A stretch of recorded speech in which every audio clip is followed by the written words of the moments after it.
అండి మీరు credit card కట్టలేక బాధపడుతుంటే చెప్పండి. మీ క్రెడిట్ కార్డ్ బిల్ ఎంత ఉన్నా పర్లేదు, మేమే పేమెంట్ చేసి అప్పులు కట్టేశారు మేమే పేమెంట్ చేసేస్తాం. మీ క్రెడిట్ కార్డు బిల్ పేమెంట్ చేసేస్తాం. 50,000 మీకు అమౌంట్ క్రెడిట్ కార్డ్ నుంచి కావాలంటే మేమే మీ దగ్గరకు వచ్చేసి ఏదో క్రెడిట్ కార్డు ఇస్తే డబ్బులు ఏదో ఇస్తారు ఏదో చెప్పారు సార్, అది ఎట్లా సార్ అది ప్రాసెస్? మీ దగ్గర క్రెడిట్ కార్డు ఉంది, మీకు అమౌంట్ కావాలి అర్జెంట్ అంటే మేము credit card to bank transfer అనేది చేస్తాము. లేదు మీకు క్యాష్ కావాలంటే క్యాష్ కూడా ఇస్తాం. క్యాష్ కావాలా సార్? సార్ క్రెడిట్ కార్డుకి అప్పులు ఇస్తారంట మీరేనా? క్రెడిట్ కార్డుకి అప్పులు ఇవ్వమన్నా, క్రెడిట్ కార్డ్ అప్లై చేస్తాం. అప్లై అండి.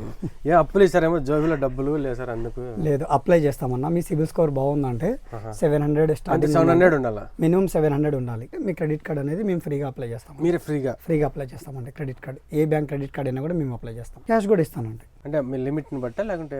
లేదండి, కస్టమర్ డిపెండ్ అపాన్ వాళ్ళకి ఎంతైతే అమౌంట్ నీడ్ అవుతుందో అంత. Credit card to bank transfer చాలా మంది సర్వీసెస్ చేస్తున్నారు, మనం కూడా సర్వీస్ చేస్తున్నాం. మన దగ్గర స్పెషాలిటీ ఏమంటే మీరు వేరే చోట పోయే అవసరం లేదండి. మేమే మినిమం 50,000 మీకు అమౌంట్ క్రెడిట్ కార్డ్ నుంచి కావాలంటే మేమే మీ దగ్గరకు వచ్చేసి అనంతపూర్లో 10 కిలోమీటర్స్ లోపల ఉంటే మేమే మీ దగ్గరకు వచ్చేసి సార్ మళ్ళీ వడ్డీలో గొంత మీద కూర్చుంటే ఎట్లా సార్ పరిస్థితి? లేదండి, మీరు క్రెడిట్ కార్డ్ కట్టలేక బాధపడుతుంటే చెప్పండి. మీ క్రెడిట్ కార్డ్ బిల్ ఎంత ఉన్నా పర్లేదు, మేమే పేమెంట్ చేసి అప్పులు కట్టేశారు మేమే పేమెంట్ చేసేస్తాం. మీ క్రెడిట్ కార్డు బిల్ పేమెంట్ చేసేస్తాం. ఓకేనా? మీ బిల్ పేమెంట్ చేసి మీ ప్రాబ్లం అనేది సాల్వ్ చేస్తాం. నాకు డౌట్ సార్, మీకేం లాభం వస్తుంది దీంట్లో?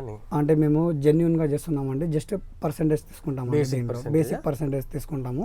50,000-60,000 మనకు అప్పు ఉంటుంది sir. Credit card bill pending ఉంది, ఫోన్ల మీద ఫోన్లు చంపేస్తున్నారు. ఓకే, మీరేం వరీ అవ్వద్దండి. ఒక 2 days before credit card statement మనకు అనేది ఫార్వర్డ్ చేస్తే మన కాంటాక్ట్ నెంబర్కి మీ credit card outstanding statement due amount check చేసుకొని మీ టోటల్ అవుట్ స్టాండింగ్ అమౌంట్ నేనే పేమెంట్ చేస్తాను, విత్డ్రా చేస్తాను.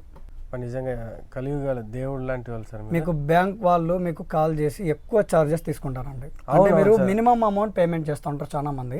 మినిమం అమౌంట్ పేమెంట్ చేస్తే అది ఎక్కువ ఇంట్రెస్ట్ పర్సెంటేజ్కి వెళ్ళిపోతుంది. అలా కాకుండా మనం టోటల్ అవుట్ స్టాండింగ్ పేమెంట్ చేస్తే మీకు సిబిల్ కూడా బాగుంటుంది, టోటల్ అమౌంట్ కూడా మనం ఫండ్ అనేది సర్వీస్ చేసేస్తాం అనమాట. సార్ పక్కా కదా? 200% షూర్ అండి. దీనికి కావాల్సింది వెళ్ళిపోయిందంటే దీనికి టర్మ్స్ అండ్ కండిషన్స్ ఏమంటే జెన్యున్ గా ఉండాలి. క్రెడిట్ కార్డ్ బిల్ పేమెంట్ వాళ్ళు జెన్యున్ గా చేసుకొని ఉండాలి ప్రీవియస్ గా.